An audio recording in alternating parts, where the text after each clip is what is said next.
I stopped wasting my time on these bad social media advice, and you should too, because as a content creator, I get it. There are so many different advice out there of how many times you should be posting, what you should be posting, what's the next thing you need to do to blow up. The algorithm is changing, and it's just getting so overwhelming, and your time is so precious. And so as someone who has made their passion their full-time job, because I built a powerful personal brand, I'm going to tell you what you should and shouldn't be focusing on now that we're heading into 2025.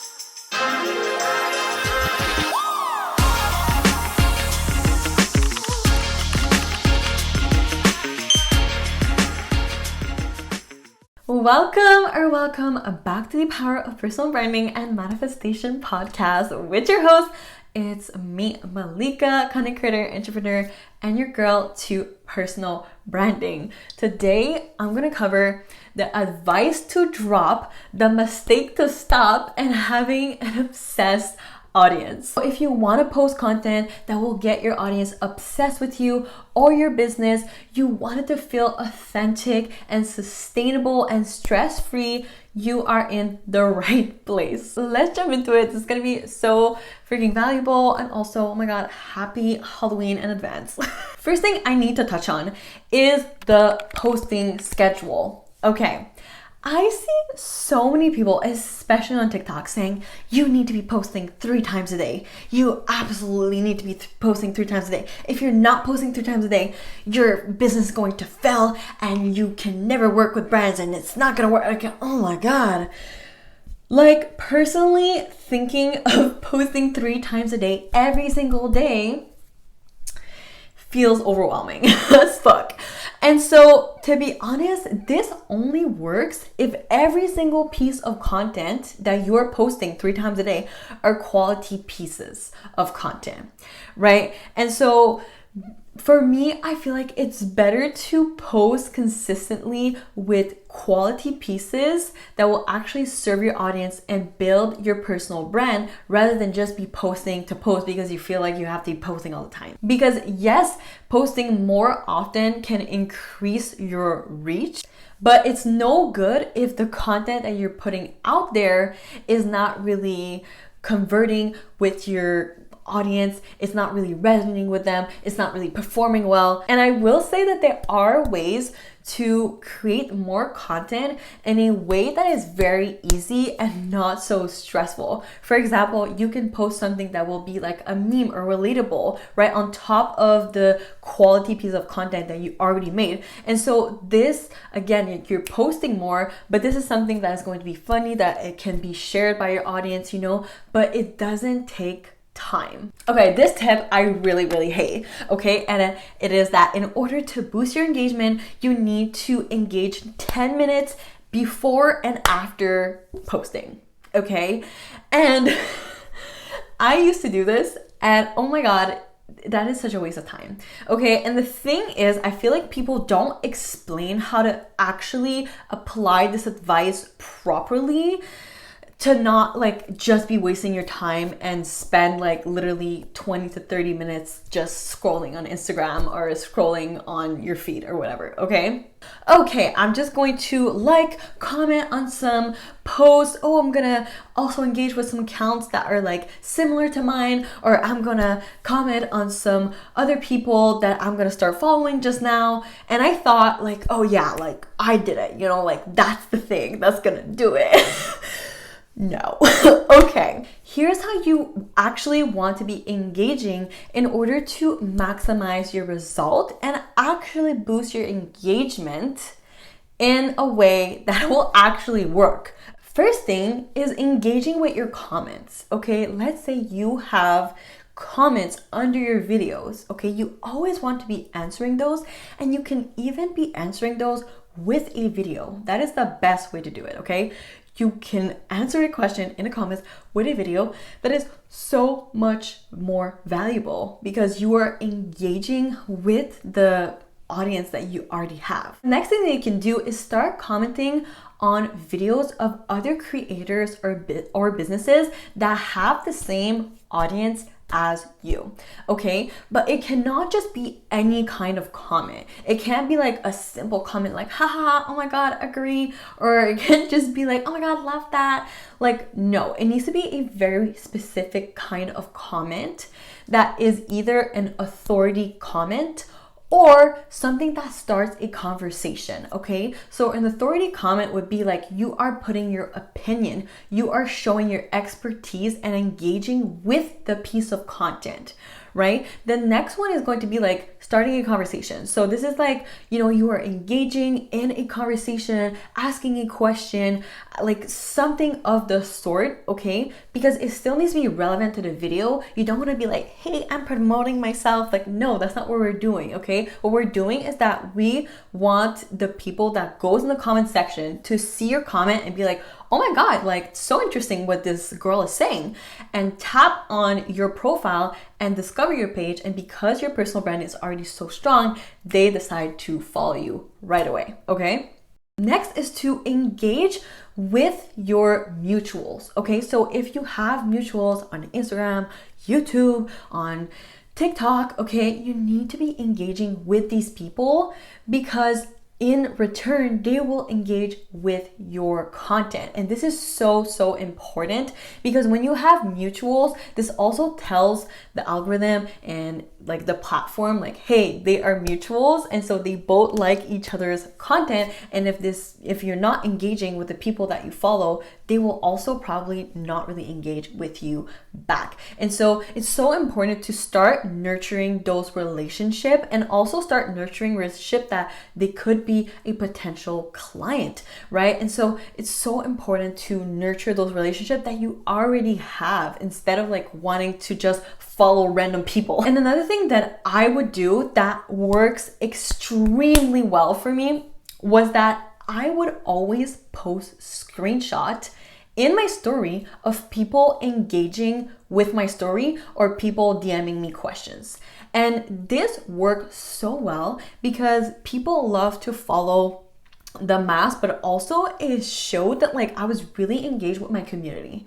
And so it showed that like if you DM me, I would always look at it and I would answer you and we would have a conversation like I was a real human being. And people loved that, and more people would like engage with me. The community became better, tighter. It was like people would see that like, hey, you're not just another person like following me, like I'm actually engaging with you. And the next advice that you can't focus on is that the hook is the most important, because although I agree, okay, that a hook can be very good. If you don't know what a hook is, it's basically something, a line that hooks you in, right? That like keeps the person engaged within the first like seconds of your video, okay? But the thing is, if you only focus on having a good hook and then the rest of your content isn't valuable enough, the hook is not going to do anything, right? And also a great way to utilize hook is, first of all, to not have it be so generic and so like reused, right? Because I see this a lot. It's like the same hook all the time. And I'm like, I've seen it. Like, it's good. It doesn't catch the attention anymore. But there's something so unique and special when you add a personal connection or a personal touch to your hook. Because what this does is, instead of being like, I'm gonna hook you in, yeah, I'm trying to get you, it's like, it kind of gives the opposite effect. It's like, it gives the vibe of like, you are actually wanting to nurture your audience. Like, you are actually being like, hey, oh my God, like this is what I've been through. This is what I've learned. Like, you like could definitely learn from this. Like, I want to help you. Like, I think this could help you out, versus being like, you should do this because I'm telling you that this is good, right? Like, it's a different vibe when you utilize your hook to be more connection based, if that makes sense. Now, let me jump into the mistakes that I need to put the spotlight on so that you can stop making them, so that you can actually start building an amazing following for yourself that is for your business or as an influencer. Number one is not having it visually appealing. Okay, so what this means is not like for example, like having the most amazing setup and everything. It just means like if your video looks too clustered, okay, especially when it's like on TikTok or Instagram, it's a bit harder to do on YouTube, I find, because there's a lot more space on screen, but it's just like too overwhelming and people don't like that. And like it's like scroll, right? Like you don't want that, right? And so other thing with that also is to have the right format for the platforms that you are posting on. And so if, for example, on TikTok, you're cropping a video in vertical, okay, like it needs to still look good quality and appealing, because if it's all pixelated, I'm sorry, I'm not going to watch because it doesn't look appealing. Okay, so just little stuff like that like makes a huge difference. Next is taking too long to get to the point. Okay, I have been guilty of this. Sometimes I do talk a lot, especially like this is a podcast, even though I post it on YouTube. So sometimes I can take a longer time to get the things. But especially when you are doing like shorter form content, and even in longer form content, sometimes it's really easy to get carried away, and like you just need to look at it from an outside perspective and not take too long to get to the point. And if you keep repeating the same thing in different sentences, you are losing people like that.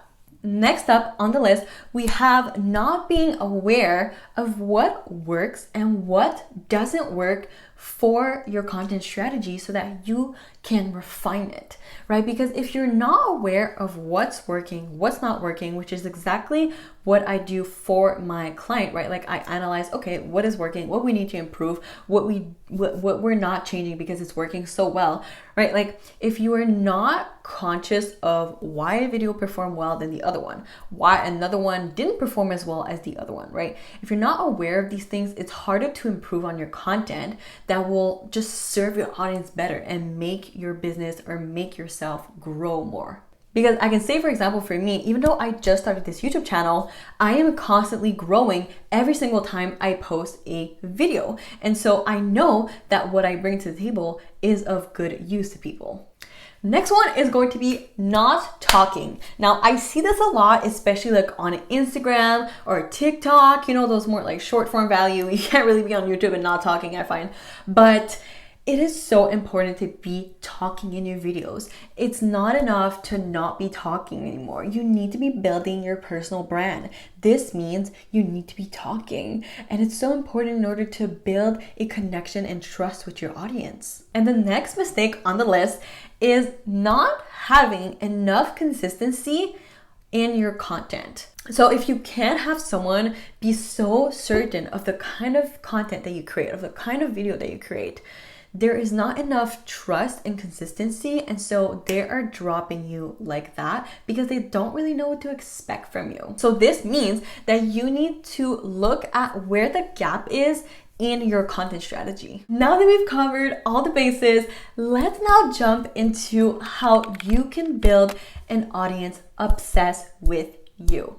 First thing I'm gonna say is that you cannot just be doing videos with some audio and text on top or following trends, right? Because that is not enough on its own, okay? Because people love originality, okay? And yes, being you and showing up authentically as you is being original, okay? So we need to see like that personality, because everyone is tired of seeing the same thing over and over and over again. I want to see how I can connect with you on a deeper level beyond just what you talk about. I want to see some personality. I want to see some opinion. I want to see some hot takes. I want to get to know you. I want to see the person behind the business. And on top of that, I want to know why I should be listening to you. This is something so important because I am certain that you have so many amazing things to bring to the table. I'm sure you know so much stuff. You have so much value to bring to the table, but when people come to you, do they know why they should be listening to you or why they should trust to come to you in the first place? because this will really, really impact how people take your information and how they view what you do as well. Next is stop making inward focused content. I'm going to give you 2 examples for this, one for a business and one as an influencer. Inward focused content would look like, get ready with me to go to the restaurant. Okay, inward. It's like, I am doing this. You should listen to me. I am going to this place, right? Versus outward focused content focuses on serving your audience, and you can still incorporate that personal touch while still giving value to your audience. So outward focused content would look like your inspo for your next restaurant date, right? And so I'm saying the same thing, but it's just one is very like inward and the other one is outward. I'm going to give you now the example for the business. Inwardly focused would look like, if you're feeling anxious, you need to learn how to regulate your nervous system. Okay? And let's say that my service is how to regulate your nervous system. So in the caption, I'm saying, oh, if you want to learn how to do this, then DM me. Versus if I were to do it outwardly focused, it would look like, this is the exact technique that helped 30 of my clients go from being consistently anxious to feeling at peace within only 5 sessions. And so again, like, it's like you're still plugging in your service, but you're not like, you're making it serve your audience. And next we have, don't just be the teacher. Okay, and so this basically means that like when you are doing only like educational pieces or how-to pieces or step-by-step or like your guide to or whatever, and that's like the only thing that you're doing, what this does is that your audience basically just learn to take from you but not care about you, right? And so that's the difference when you are just being a teacher versus when you're also incorporating some of that personality, some of that more like personal stuff, making people care about you, because again, like, we want your audience obsessed with you and with your business or with your content, right? Like, that's what we want. But I will say that there's also a way to do like how-to pieces and like guides and stuff like that while still making people care about you. Right? Like, it doesn't have to be one or the other, right? Like, it can be both. And you just need to know exactly how to do that so that you can build that target audience that is obsessed with you. Now, if you found this helpful, send it to a friend, send it to someone that you know will really benefit from this. And if you're not already joined into the Facebook community group that we have, where I share more advice and more tips for you, and really just if you want to have a community that supports you, that is exactly where you are right now, or that you want to learn from, engage with, all that stuff, okay? The link is down below if you feel like joining in, and trust me, you don't want to miss out. As always, stay amazing. Thanks so much for tuning in, and don't forget to leave your 5-star rate and review on the podcast. I love to know what you guys think of the episodes, and I will meet you here next week.